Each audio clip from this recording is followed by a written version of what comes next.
क्या हम आप जो जहां जहां हमको मैनेजमेंट मिला है, काम करने को मिला है, तो काम तो कर सकते हैं भाई अपना बिना माने भी,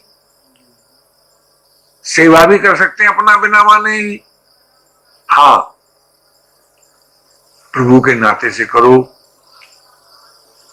आत्मा के नाते से करो, जगत के नाते से करो। जगत एक इकाई है, उसमें सब आ गया। आत्मा एक इकाई है, उसमें सब आ गया। परमात्मा एक इकाई है, उसमें सब आ गया। अब आप परमात्मा के मानने वाले हो तो परमात्मा के नाते सेवा करो, और आत्मा के मानने वाले हो तो आत्मा के नाते सेवा करो, और जगत के मानने वाले हो तो जगत के नाते करो। तो मिलेगा क्या? सेवक को क्या मिलता है? हाँ, पापा ने कह दिया ठीक। जिसकी तुम सेवा करोगे उसका प्रेम तुम्हें मिलेगा। तो तुम्हें क्या मिलेगा? विश्व प्रेम, आत्मरति, प्रभु प्रेम। यानी तुमको जो मिलेगा वो प्रेम ही मिलेगा, और तुम्हें कुछ मिलने वाला नहीं है। वो प्रेम मिल सकता है। उसी प्रेम का जो विवेकात्मक रूप है वो बोध कहलाता है। और कोई चीज थोड़ी है, वो प्रेम ही है। जैसे अपने में अपना प्रेम होता है कि नहीं होता जी? और अपने में अपना प्रेम होता है कि नहीं होता? बोलो। अपने में अपना प्रेम होता है और अपने में अपना प्रेम होता है। अगर परमात्मा को अपना मानो तो भी प्रेमी मिलेगा, और अपने को आत्मा मानो तो भी प्रेमी मिलेगा, और अपने को जगत मानो तब भी प्रेम मिलेगा। क्या आप शरीर को संसार की सीमा के बाहर ले जा सकते हैं? किसी दशा में भी। देखो, ये शरीर और संसार का इतना अविभाज्य संबंध है कि शरीर, संसार से ही तो शरीर की उत्पत्ति हुई। विचार करके देखो, खुराक खाई, खुराक कहां से आई? भूमि से आई, जल से आई, अग्नि से आई, वायु से आई, आकाश से आई, प्राकृतिक पदार्थ इन्हीं से बनते हैं सब। क्या रहा है? तो इन पंचभूतों से ही खुराक बनी, खुराक से ही रजबीरी बना, रजबीर से ही तुम्हारा ये शरीर का पिंड बना। तो स्थिति भी रहा संसार में ही, और लय हुआ तब है।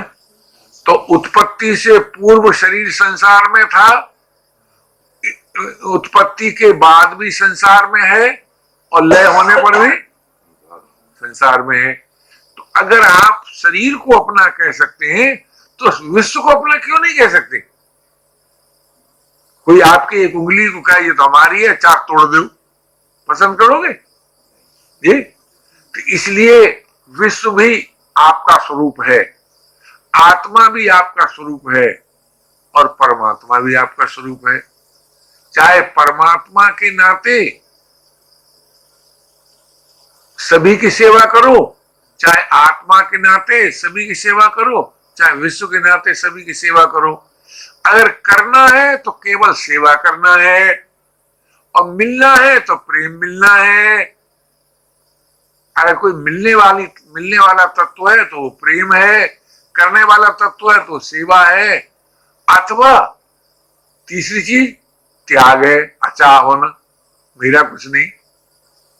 तो सेवा, त्याग, प्रेम ही तो मनुष्य का पुरुषार्थ है। क्या रहा है? और कोई पुरुषार्थ है ये? और कोई पुरुषार्थ नहीं। रोज आप लोग प्रार्थना करते हो सभी का जीवन सेवा, त्याग, प्रेम से परिपूर्ण हो जाए। तो सेवा करना था कि ममता के भार रखना था ऊपर? क्या रहा है? हम एक बड़ी दुखद घटना सुनाते हैं आपको, और जिसकी घटना बीती उसकी कही हुई सुनाते हैं। एक सन 59 में हमारी उनसे भेंट हुई थी। हार्ट का जब उनको अटैक हुआ था, तब शायद पहली उसी के आसपास वाले अटैक हुई। उन्होंने मेरा चिकित्सा शुरू की थी, डॉक्टर फीस वही दिया करती थी, बीना बहन नाम था उनका। सीताराम सोडानी उनके पति थे।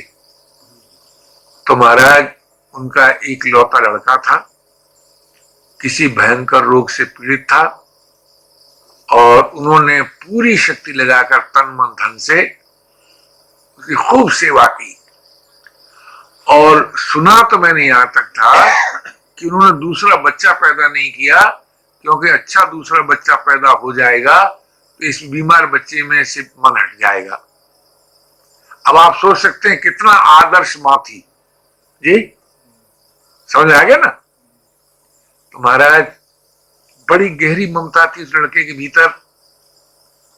तो वो हमसे सुनाने लगी, डॉक्टर बैठे हुए थे, हर तरह की चिकित्सा हो चुकी थी, हार्ट चल रहा था ठीक, होश में था बालक। तो वो अपनी मां को बा कहता था, तो कहता है मां अब तुम मुझे जाने दो। यानी उनकी गहरी, इतनी गहरी ममता पकड़ी हुई थी, इस लड़के को मरने में भयंकर कष्ट हो रहा था। मां मुझको जाने दो, मां बा मुझको जाने दो। वो कहती जाती थी, आंसू उनके गिरते जाते थे। मेरा भी हृदय भर आया उस वक्त सुनकर।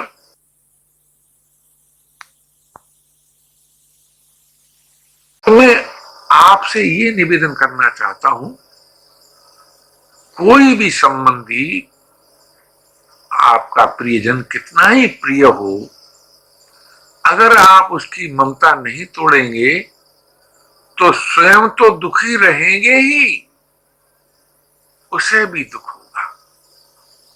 इसलिए ममता तोड़ना चाहिए रहते हुए ही, और न रहने पर न तोड़ना तो बड़ी भारी गलती है।